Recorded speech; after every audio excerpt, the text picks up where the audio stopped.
Hello दोस्तों, नमस्कार। Circle study की तीसरी क्लास में आप लोगों का बहुत बहुत स्वागत है। आज का हमारा टॉपिक है वैदिक सभ्यता।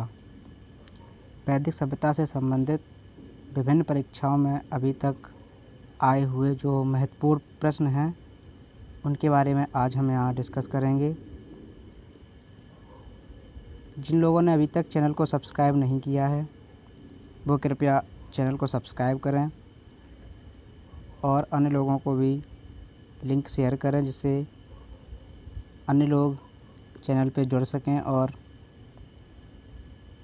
हमारे क्वेश्चंस को पढ़ सकें। तो वैदिक सभ्यता से संबंधित एसएससी, रेलवे, अदर एग्ज़ाम्स में जो भी क्वेश्चन आए हैं मैंने उनको कलेक्ट किया हुआ है। तो देखते हैं, चलते हैं अपने पहले प्रश्न की तरफ। पहला क्वेश्चन है हमारा, वैदिक आर्यों का प्रमुख भोजन क्या था? वैदिक आर्यों का प्रमुख भोजन क्या था? पहला ऑप्शन है जौ और चावल। ऑप्शन 2 दूध और इसके उत्पाद। तीसरा ऑप्शन है चावल और दालें। चौथा ऑप्शन है सब्जी और फल। तो क्वेश्चन एसएससी 2008 में पूछा गया है, तो इसका सही आंसर होगा ऑप्शन बी, यानी दूध और इसके उत्पाद। वैदिक आर्यों का ये प्रमुख भोजन हुआ करता था, दूध और इसके उत्पाद। एक क्वेश्चन यहाँ पर और पूछा गया है कि वैदिक आर्य जो होते थे वो जौ के सत्तू को दही में डालकर खाते थे। इस भोज्य पदार्थ को करम्ब नाम से जाना जाता था। क्या कहा जाता था? करम्ब। करम्ब, ठीक है। वैदिक जो सभ्यता थी वो 2 भागों में विभाजित थी। पहली हुआ करती थी ऋग्वैदिक काल। पहली क्या थी? ऋग्वैदिक काल। ऋग्वैदिक काल, इसकी समय सीमा थी, इसकी समय सीमा से 1500 से लेकर 1000 ईसा पूर्व। और दूसरा था उत्तर वैदिक काल, इसकी समय सीमा थी 1000 से 600 ईसा पूर्व। ये आर्यों द्वारा सभ्यता शुरू की गई थी। आर्य सर्वप्रथम पंजाब एवं अफ़गानिस्तान में बसे थे। आर्य कहाँ सर्वप्रथम बसे हुए थे? पंजाब और अफ़गानिस्तान में।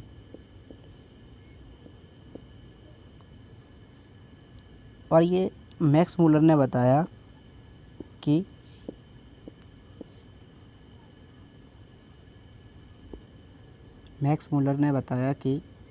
आर्यों का मूल स्थान मध्य एशिया था और आर्यों द्वारा निर्मित जो सभ्यता थी उसे वैदिक सभ्यता कहा जाता था। आर्यों द्वारा विकसित सभ्यता, जो वैदिक सभ्यता थी, ये ग्रामीण सभ्यता हुआ करती थी। और इससे पहले जो टॉपिक चला था सिंधु सभ्यता, वो एक शहरी सभ्यता थी। आर्यों की भाषा संस्कृत हुआ करती थी, ठीक है। इस क्वेश्चन से हमें इतनी जानकारी मिलती है। चलते हैं नेक्स्ट क्वेश्चन की तरफ। नेक्स्ट क्वेश्चन हमारा है, निम्नलिखित में से कौन सा अन्न मनुष्य द्वारा सबसे पहले प्रयोग होने वालों में से था? निम्नलिखित में से कौन सा अन्न मनुष्य द्वारा सबसे पहले प्रयोग होने वालों में से था? तो इसका आंसर होगा जौ। ऑप्शन फर्स्ट, जौ। इसे यव कहा जाता था। क्या कहते थे इसे? यव। तो मनुष्य द्वारा सबसे पहले जौ को खाद्यान्न के रूप में प्रयोग किया गया था। एसएससी 2012 में ये क्वेश्चन आया हुआ है। चलिए अगले क्वेश्चन की तरफ। वैदिक लोगों द्वारा किस धातु का प्रयोग सबसे पहले किया गया था? जो वैदिक सभ्यता के लोग थे आर्य, उनके द्वारा कौन सी धातु का प्रयोग सबसे पहले किया गया था? तो इसका आंसर, ऑप्शंस हैं चांदी, दूसरा सोना, तीसरा लोहा, चौथा तांबा। तो इसका जो सही आंसर होगा ऑप्शन डी, क्या? तांबा। तांबे का प्रयोग वैदिक लोगों के द्वारा सबसे पहले किया गया था। एसएससी 2007 में क्वेश्चन आया हुआ है ये। नेक्स्ट क्वेश्चन की तरफ चलते हैं। क्वेश्चन नंबर 4, वेद शब्द का अर्थ क्या है? वेद शब्द का अर्थ क्या है? तो पहला ऑप्शन है ज्ञान, दूसरा बुद्धिमत्ता, तीसरा कुशलता, चौथा शक्ति। तो वेद शब्द का अर्थ होता है ज्ञान। क्या होता है? ज्ञान। वेद शब्द का शाब्दिक अर्थ ज्ञान होता है। ठीक, नेक्स्ट क्वेश्चन की तरफ। क्वेश्चन नंबर 5, किन 3 वेदों को संयुक्त रूप से वेदत्रयी कहा गया है? क्वेश्चन दोबारा सुनिए। किन 3 वेदों को संयुक्त रूप से वेदत्रयी कहा गया है? तो इसका सही आंसर होगा ऑप्शन सी, ऋग्वेद, सामवेद, यजुर्वेद। इन 3 वेदों को संयुक्त रूप से वेदत्रयी कहा जाता है। ये क्वेश्चन एसएससी 2017 में आया हुआ है। तो नेक्स्ट क्वेश्चन की तरफ चलते हैं। क्वेश्चन नंबर 6, आर्य सभ्यता में मनुष्य के जीवन की आयु के आरोही क्रमानुसार निम्नलिखित चरणों में से कौन सा विकल्प सही है? क्वेश्चन है, आर्य सभ्यता में मनुष्य के जीवन के आयु के आरोही क्रमानुसार निम्नलिखित चरणों में से कौन सा विकल्प सही है? तो इसका आंसर होगा ऑप्शन ए। इसका आंसर होगा ऑप्शन ए, ब्रह्मचर्य, गृहस्थ, वानप्रस्थ और संन्यास। ऑप्शन ए बिल्कुल सही आंसर है। तो जो जीवन की आयु के जो चरण लिए गए हैं, ये एक जवालों-ने-पसद से लिए गए हैं। किससे? जवालों-ने-पसद। होता क्या है, 0 से 25 वर्ष की जो उम्र होती है वह ब्रह्मचर्य में आती है। 25 से 50 वर्ष की उम्र गृहस्थ में आती है। और 50 से 75 वर्ष की उम्र वानप्रस्थ कहलाती है। और 75 से 100 वर्ष की उम्र संन्यास कहलाती है। एसएससी परीक्षा 2009 का क्वेश्चन है ये। नेक्स्ट क्वेश्चन की तरफ चलते हैं। आर्य पूर्वों के साथ अपने संघर्षों में सफल रहे क्योंकि ऑप्शन ए, उन्होंने बड़े पैमाने पर हाथियों का प्रयोग किया। ऑप्शन बी, वे अधिक लंबे और अधिक बलवान थे। ऑप्शन सी, वे एक उन्नत शहरी संस्कृति से थे। ऑप्शन डी, उन्होंने घोड़ों द्वारा चलाए जा रहे रथों का प्रयोग किया था। तो इसका आंसर सही होगा ऑप्शन डी, उन्होंने घोड़ों द्वारा चलाए जा रहे रथों का प्रयोग किया था। यानी उन्होंने रथों का प्रयोग किया था, इसलिए वे अपने संघर्षों में सफल रहे थे। ठीक है, नेक्स्ट क्वेश्चन। आरंभिक वैदिक काल में वर्ण व्यवस्था आधारित थी। आरंभिक वैदिक काल में वर्ण व्यवस्था किस पर आधारित थी?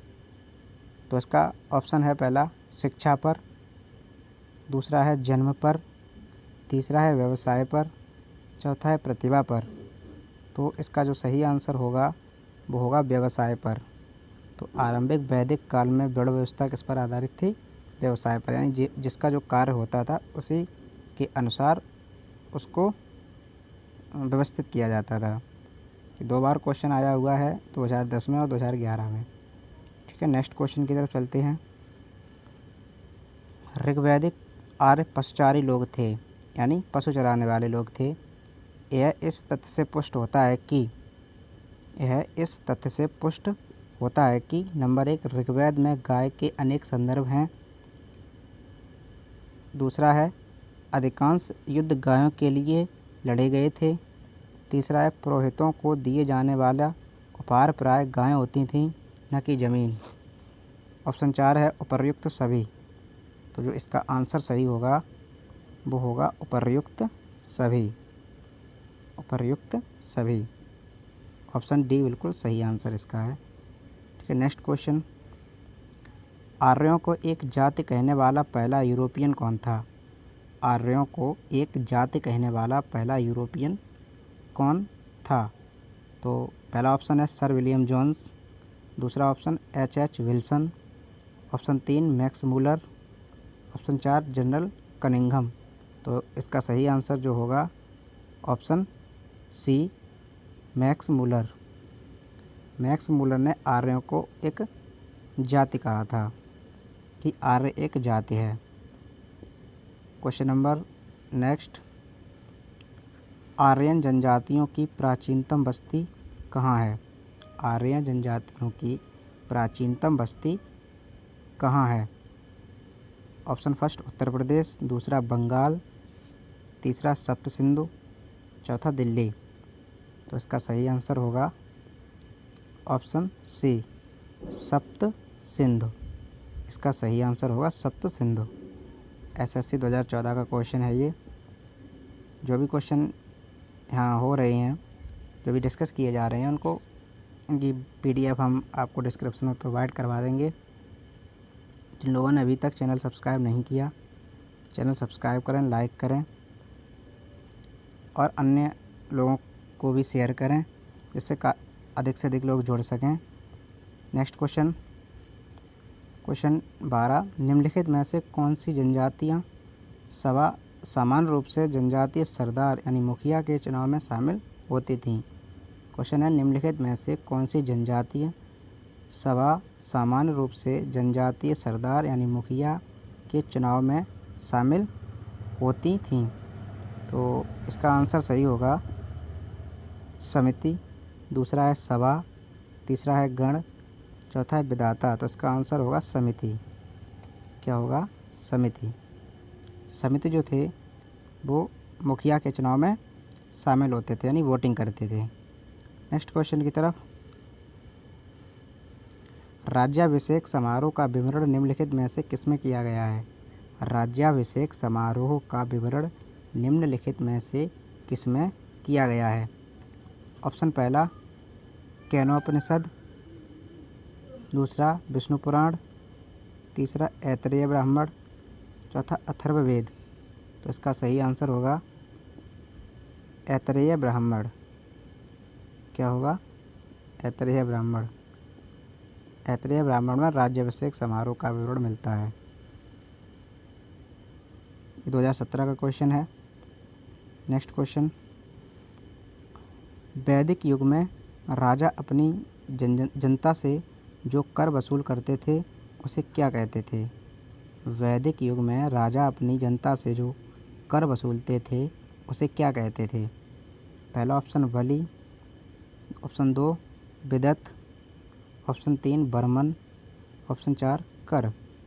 तो जो वैदिक युग में राजा होते थे वो अपनी प्रजा से एक वली नामक कर वसूल करते थे। कौन सा? वली नामक कर। राजा अपनी प्रजा से वली नामक कर वसूल किया करते थे। नेक्स्ट क्वेश्चन है, प्रसिद्ध गायत्री मंत्र कहाँ से लिया गया है? प्रसिद्ध गायत्री मंत्र कहाँ से लिया गया है? तो पहला ऑप्शन है Yajurveda, option 2 Atharvaveda, option 3 Rigveda, option 4 Samaveda. तो जो गायत्री मंत्र है वो ऋग्वेद से लिया गया है। किससे लिया गया है? ऋग्वेद से। गायत्री मंत्र का उल्लेख ऋग्वेद में मिलता है। नेक्स्ट क्वेश्चन, भारतीय प्रतीक पर उत्कीर्ण सत्यमेव जयते लिया गया है, यानी भारतीय प्रतीक जो होते हैं उन पर सत्यमेव जो लिखा होता है वो कहाँ से लिया गया है? तो पहला ऑप्शन है ऋग्वेद, दूसरा ऑप्शन है मत्स्य पुराण, तीसरा ऑप्शन है भगवत गीता, चौथा ऑप्शन है मुंडकोपनिषद। जो भारतीय प्रतीक जो है सत्यमेव जयते, ये मुंडकोपनिषद से लिया गया है। कहाँ से लिया गया है? मुंडकोपनिषद से। एसएससी 2011 में क्वेश्चन आया हुआ है। ये बहुत इंपॉर्टेंट क्वेश्चन है। कई एग्ज़ाम्स में अलग अलग लैंग्वेज के साथ ये क्वेश्चन रिपीट किया जाता है। तो देखते हैं इससे संबंधित और कोई क्वेश्चन मिलता है हमें। नेक्स्ट क्वेश्चन है, निम्नलिखित में से किस विदुषी ने वाद विवाद में अजेय याज्ञवल्क्य को चुनौती दी थी? तो इसका जो आंसर होगा वो होगा ऑप्शन डी, गार्गी ने। किसने? गार्गी ने। तो ये 2012 का क्वेश्चन है। नेक्स्ट क्वेश्चन की तरफ। प्राचीन भारत में निम्नलिखित में से किस विवाह को विधि सम्मत नहीं माना जाता था? क्वेश्चन दोबारा सुनिए। प्राचीन भारत में निम्नलिखित में किस विवाह को विधि सम्मत नहीं माना जाता था? ऑप्शन पहला है दैव विवाह, ऑप्शन दूसरा है आर्ष विवाह, ऑप्शन तीसरा है गंधर्व विवाह, ऑप्शन 4 है ब्रह्म विवाह। तो इसका सही आंसर होगा वो है गंधर्व विवाह। गंधर्व विवाह को विधि सम्मत नहीं माना जाता था। 2018 एसएससी का क्वेश्चन है ये। नेक्स्ट की तरफ। तो नेक्स्ट आते हैं, यहाँ लीनियर क्वेश्चन हैं यहाँ पर जो 2016 से 18 के बीच ऑनलाइन परीक्षा में पूछे गए हैं। तो इनको डिस्कस करने से पहले आप लोगों से कहना चाहेंगे कि चैनल को ज़्यादा से ज़्यादा लोगों के पास फॉरवर्ड कर दें। नए चैनल में ज़्यादा लोग जुड़ें, एक इससे मोटिवेशनल मिलता है। और आप लोगों से यही कहना है कि ज़्यादा से ज़्यादा शेयर करें, लाइक कर दें। और मैं ये डेली नोटिस करता हूँ कि इतने लोग आज जुड़े हमारे साथ और कितने लोगों ने सहयोग किया। कमेंट भी करें। और दूसरी बात ये कि अपना अनुभव शेयर ज़रूर करें मुझसे। और जो भी आप लोग अपनी तरफ से कुछ हमें बताना चाहते हैं या चैनल से संबंधित कोई आपकी क्यूरी हो, कोई सजेशन देना चाहते हैं तो कमेंट में ज़रूर लिख दें। नेक्स्ट क्वेश्चन की तरफ चलते हैं। नेक्स्ट क्वेश्चन है हमारा लीनियर क्वेश्चन है। तो पहला है ऋग्वेद में सबसे प्रमुख देवता कौन है? ऋग्वेद में सबसे प्रमुख देवता कौन है?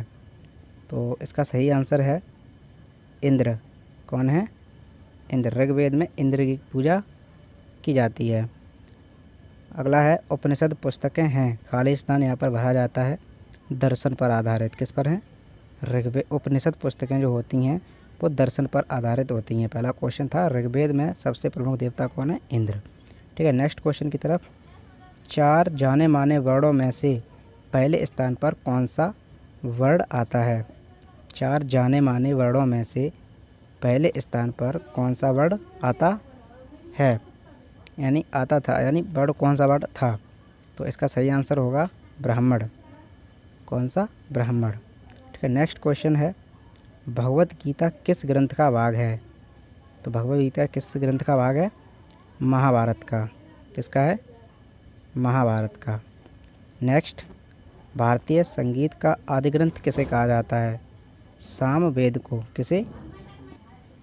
भारतीय संगीत का आदि ग्रंथ किसे कहा जाता है? सामवेद को। ठीक है। नेक्स्ट क्वेश्चन, किस वेद में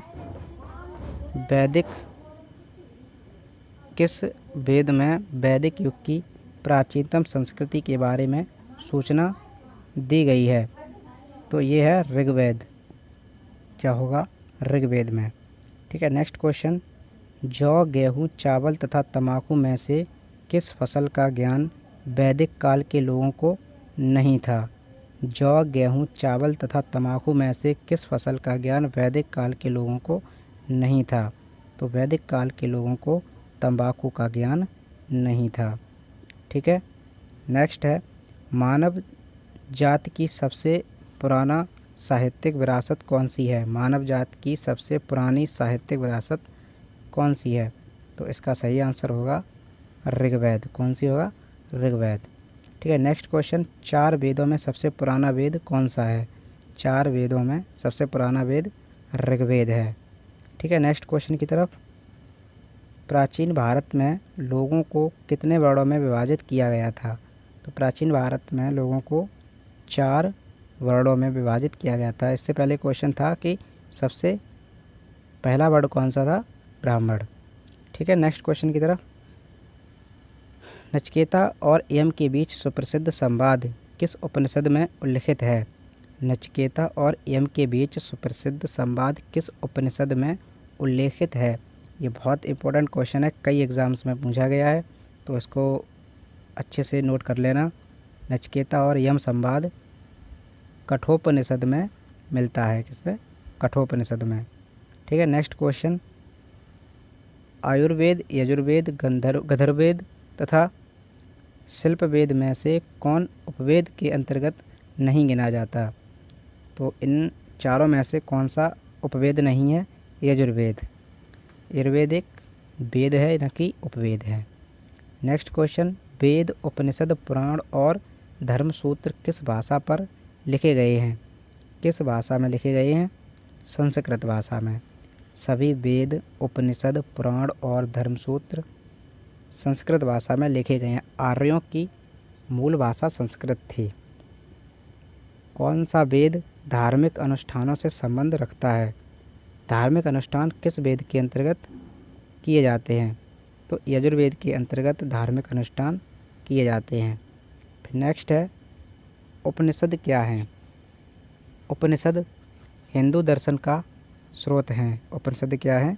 हिंदू दर्शन का स्रोत हैं।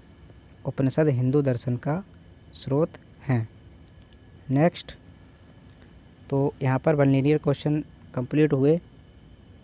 चलते हैं नेक्स्ट क्वेश्चन की तरफ। निम्न में से किस वेद में बीमारियों का उपचार दिया गया है? पहला ऑप्शन अथर्व, दूसरा साम, तीसरा ऋग, चौथा यजुर। तो बीमारियों का उपचार जो है वो अथर्व वेद के अंतर्गत आता है। बीमारियों का उपचार अथर्व वेद के अंतर्गत आता है। नेक्स्ट क्वेश्चन, ये क्वेश्चन एनटीपीसी रेलवे मुख्य परीक्षा 2017 में पूछा गया है।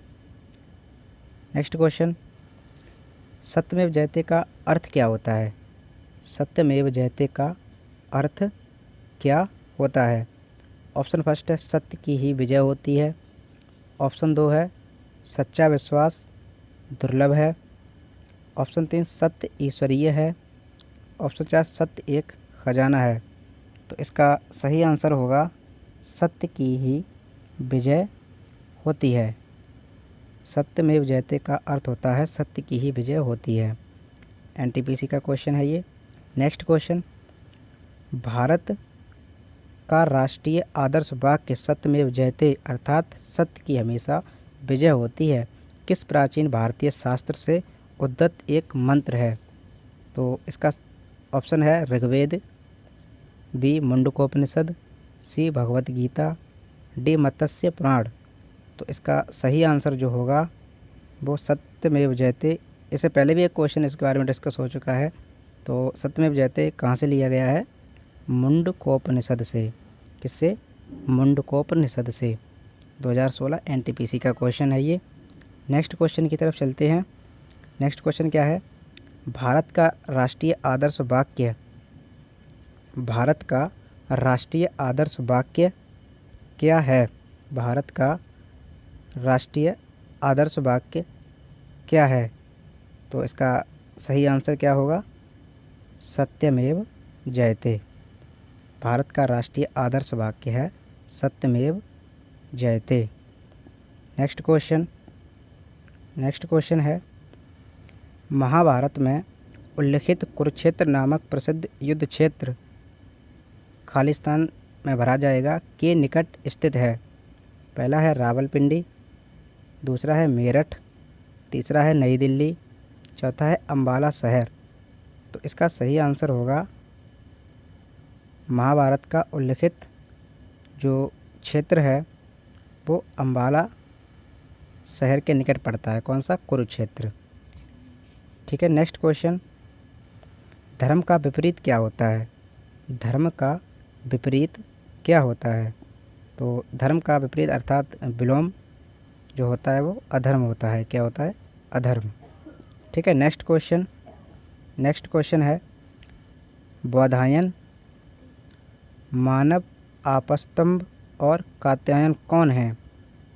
ये 4 नाम दिए गए हैं, ये प्राचीन काल में कौन थे? तो ये प्राचीन काल में महान गणतज्ञ हुआ करते थे। कौन थे? गणतज्ञ। नेक्स्ट क्वेश्चन है, भारतीय उपमहाद्वीप में लौह का सर्वप्रथम साहित्यिक संदर्भ किसमें मिलता है? भारतीय उपमहाद्वीप में लौह का सर्वप्रथम साहित्यिक संदर्भ किसमें मिलता है? तो इसका सही आंसर होगा ऋग्वेद में। किसमें? ऋग्वेद में मिलता है। नेक्स्ट क्वेश्चन, ऋग्वेद के 10वें मंडल में निम्नलिखित में से कौन सा स्रोत विवाह समारोहों पर प्रकाश डालता है? तो पहला है सूर्य सूक्त, दूसरा है पुरुष सूक्त, तीसरा है दान स्तुति, चौथा है ओड सूत्र। तो इसका सही आंसर होगा वो है पुरुष सूक्त। पुरुष सूक्त ऋग्वेद के 10वें मंडल में जो विवाह समारोह पर प्रकाश डालता है वह पुरुष सूक्त होता है। नेक्स्ट क्वेश्चन, निम्नलिखित आश्रमों को क्रमानुसार रखिए। निम्नलिखित आश्रमों को क्रमानुसार रखिए। तो जो इसमें सही ऑप्शन होगा वो है ऑप्शन ए। जो ये आश्रम रखे हुए हैं इससे पहले डिस्कस हो चुका है, क्वेश्चन नंबर जो 6 हुआ था उसमें। तो आश्रमों का क्रम क्या होगा? ब्रह्मचर्य, उसके बाद गृहस्थ, फिर वानप्रस्थ, फिर संन्यास। और ये किससे लिए गए हैं? जवालोपनिषद से। किससे? जवालोपनिषद से। ठीक है। नेक्स्ट क्वेश्चन, ऋग्वेद की मूल लिपि क्या थी? ऋग्वेद की मूल लिपि क्या थी? ऑप्शन पहला है देवनागरी, ऑप्शन 2 खरोष्ठी, ऑप्शन 3 पाली, ऑप्शन 4 ब्राह्मी। तो जो ऋग्वेद था उसकी मूल लिपि कौन सी थी? ब्राह्मी लिपि थी। कौन सी थी? ब्राह्मी। ब्राह्मी लिपि में ऋग्वेद लिखा गया था। नेक्स्ट क्वेश्चन, ऋग्वेद का सर्वाधिक लोकप्रिय छंद कौन सा है? ऋग्वेद का सर्वाधिक लोकप्रिय छंद कौन सा है? पहला ऑप्शन गायत्री, दूसरा अनुष्टुप, तीसरा त्रिष्टुप, चौथा जगती। तो इस क्वेश्चन का सही आंसर जो होगा वो है ऑप्शन ए गायत्री। ऋग्वेद का सर्वाधिक लोकप्रिय छंद गायत्री मंत्र है। क्या है? गायत्री। नेक्स्ट क्वेश्चन, पूर्व वैदिक आर्यों का धर्म प्रमुखतः था। पूर्व वैदिक आर्यों का धर्म प्रमुखतः था। पहला भक्ति, दूसरा मूर्ति पूजा और यज्ञ, तीसरा प्रकृति पूजा और यज्ञ, चौथा प्रकृति पूजा और भक्ति। तो इसका सही आंसर होगा प्रकृति पूजा और यज्ञ। पूर्व वैदिक आर्यों का धर्म प्रमुखतः क्या था? प्रकृति पूजा करना और यज्ञ करना। नेक्स्ट क्वेश्चन, आयुर्वेद अर्थात जीवन का विज्ञान का उल्लेख सर्वप्रथम मिलता है। ऑप्शन फर्स्ट है आरण्यक में, ऑप्शन 2 सामवेद में, ऑप्शन 3 यजुर्वेद में, ऑप्शन 4 अथर्ववेद में। तो इसका सही आंसर होगा ऑप्शन डी। क्या होगा? Option D. ये यूपी पीसीएस का क्वेश्चन प्री में पूछा गया था। तो इसका सही आंसर होगा अथर्ववेद में। तो इसका आंसर इसीलिए मैंने शो किया है यहाँ पर कि देख लो क्वेश्चन क्या है और उसका लेवल क्या है। यूपी पीसीएस तक की एग्ज़ाम में इसको पूछा गया है। ठीक है। नेक्स्ट क्वेश्चन, मैत्रेय संहिता का संबंध है। मैत्रेय संहिता का संबंध किससे है? तो पहला ऑप्शन है ऋग्वेद से, दूसरा सामवेद से, तीसरा यजुर्वेद से, चौथा अथर्ववेद से। तो इसका सही आंसर होगा यजुर्वेद से। मैत्रेय संहिता का संबंध यजुर्वेद से है। नेक्स्ट क्वेश्चन, ऋग्वेद के किन मंडलों को वंश मंडल के नाम से जाना जाता है? ऋग्वेद के किन मंडलों को वंश मंडल के नाम से जाना जाता है? तो इसका सही जो आंसर होगा वो होगा द्वितीय से सप्तम मंडलों को, दूसरे से लेकर सातवें मंडल को दूसरे से लेकर सातवें मंडल को वंश मंडल के नाम से जाना जाता है। ठीक है। नेक्स्ट क्वेश्चन है, गोत्र शब्द का प्रयोग सर्वप्रथम किस वेद में हुआ था? गोत्र शब्द का सर्वप्रथम प्रयोग किस वेद में हुआ था? पहला है अथर्ववेद में, दूसरा है ऋग्वेद में, तीसरा सामवेद में, चौथा यजुर्वेद में। तो गोत्र शब्द का सर्वप्रथम प्रयोग ऋग्वेद में हुआ था। किसमें? ऋग्वेद में। नेक्स्ट क्वेश्चन, सुरा की आहुति का संबंध किससे है? सुरा की आहुति का संबंध किससे है? ऑप्शन फर्स्ट अश्वमेध से, दूसरा राजसूय से, तीसरा वाजपेय से, चौथा सौत्रामणि से। तो इसका सही आंसर होगा सुरा की आहुति का संबंध सौत्रामणि से है। किससे? सौत्रामणि से। ऑप्शन डी सही आंसर है इसका। नेक्स्ट क्वेश्चन आता है, विष्णु का प्राचीनतम उल्लेख कहाँ मिलता है? क्वेश्चन है, विष्णु का प्राचीनतम उल्लेख कहाँ मिलता है? ऑप्शन फर्स्ट है ऋग्वेद से, दूसरा सामवेद से, तीसरा शतपथ ब्राह्मण से, चौथा गौपथ ब्राह्मण से। तो सही आंसर इसका होगा ऋग्वेद से। विष्णु का प्राचीनतम उल्लेख कहाँ से मिलता है? ऋग्वेद से मिलता है। ठीक है। नेक्स्ट क्वेश्चन, ऋग्वेद में सर्वाधिक संख्या में मंत्र संबंधित हैं। ऋग्वेद में सर्वाधिक संख्या में किससे संबंधित मंत्र दिए गए हैं? तो इसका आंसर होगा अग्नि से। किससे? अग्नि से संबंधित ऋग्वेद में सर्वाधिक मंत्र का उल्लेख मिलता है। Rigveda, option A is the right answer. Next question है, ऋग्वेद में वशिष्ठ को किसके पुरोहित के रूप में प्रस्तुत किया गया है? ऋग्वेद में वशिष्ठ को किसके पुरोहित के रूप में प्रस्तुत किया गया है? ऑप्शन पहला पुरुओं के, ऑप्शन दूसरा भरतों के, ऑप्शन तीन क्रवुओं के, ऑप्शन चार तरवसुओं के। तो इसका सही जो आंसर होगा वो होगा भरतों के। किनके? भरतों के। जो वशिष्ठ होते थे वो भरतों के पुरोहित हुआ करते थे। ऑप्शन बी सही आंसर है इसका। नेक्स्ट क्वेश्चन है, ऋग्वेद में निम्नलिखित में से किस शिल्प का उल्लेख नहीं है? ऑप्शन फर्स्ट हाथी दांत पर उत्कीर्णन, यानी हाथी दांत पर कलाकृति, दूसरा है मृदभांड संरचना, तीसरा बुनाई, चौथा बढ़ईगिरी। तो जो ऋग्वेद में निम्नलिखित में से जो शिल्प नहीं मिलती है वो है हाथी दांत पर उत्कीर्णन। क्या है? हाथी दांत पर उत्कीर्णन का उल्लेख ऋग्वेद में नहीं मिलता है। तो दोस्तों यहाँ पर हमारे सभी क्वेश्चन कंप्लीट होते हैं। वैदिक सभ्यता से संबंधित जितने भी क्वेश्चन अलग अलग एग्ज़ाम्स में पूछे गए हैं तो हम लोगों ने यहाँ पर इसको डिस्कस किया। अगर वीडियो सही लगी हो तो इसको लाइक करें, अन्य दोस्तों के साथ सब्सक्राइब शेयर करें और उनसे बोलें कि सब्सक्राइब करें चैनल। आप लोगों ने अगर नहीं किया हो सब्सक्राइब तो सब्सक्राइब कर लें, जिससे हमारे आने वाले जो नए वीडियो होंगे आप लोगों तक आसानी से पहुंच सकें। और चलते हैं फिर। वीडियो देखने के लिए बहुत बहुत धन्यवाद।